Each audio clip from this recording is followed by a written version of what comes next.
बलिदान देने वाले राजगुरु सुखदेव भगत सिंह की जो उम्र थी उस समय 23 साल का माइंड मैच्योर तक नहीं होता, जैसे कि हमारे बीच में एक छोटा भाई बैठा है, उसमें समाज के प्रति मैच्योरिटी नहीं आ पाती है।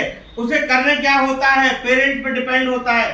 वो तो अपने जवानी के दौर में उभर रहा होता है, उसकी खेलने कूदने की उम्र होती है, और उस दौर में उसने उतना बड़ा काम कर दिया कि जिसने देश को आजादी के बिगुल तक पहुंचा दिया।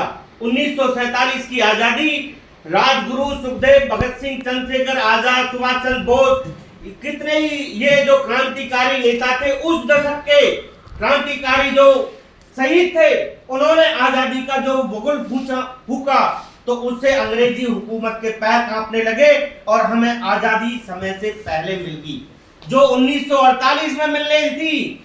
सरदार ये सुभाष चंद्र बोस अगर उसकी आजाद हिंद फौज और उसका खौफ अंग्रेजी हुकूमत के सामने नहीं होता तो और 1 साल हो सकता हमारा देश गुलाम रहता।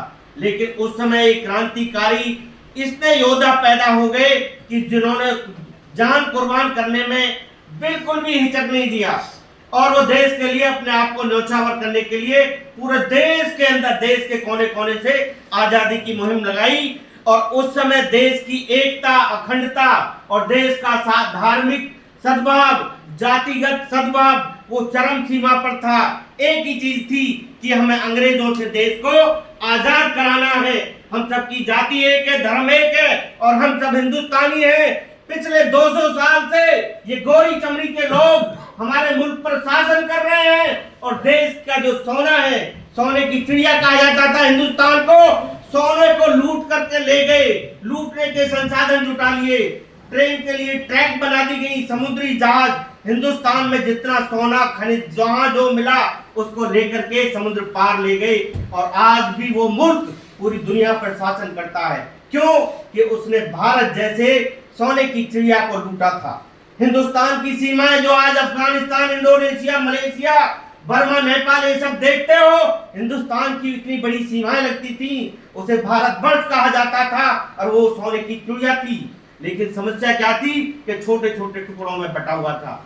छोटे छोटे राज्यों पर, अपने अपने राज्यों पर राजपूत राजा आए, कहीं शासन कर रहे थे, कहीं मुगल राजा शासन कर रहे थे, और वो बंटवारे का फायदा अंग्रेजों ने उठाया। और उनकी पॉलिसी थी कि इनको बांटो और राज करो, बांटो और राज करो, यही 3 शब्द थे उनके, कि dilute there unity and in पर शासन करो और यहां से जो मिले अपने मुल्क की तरफ ले जाओ।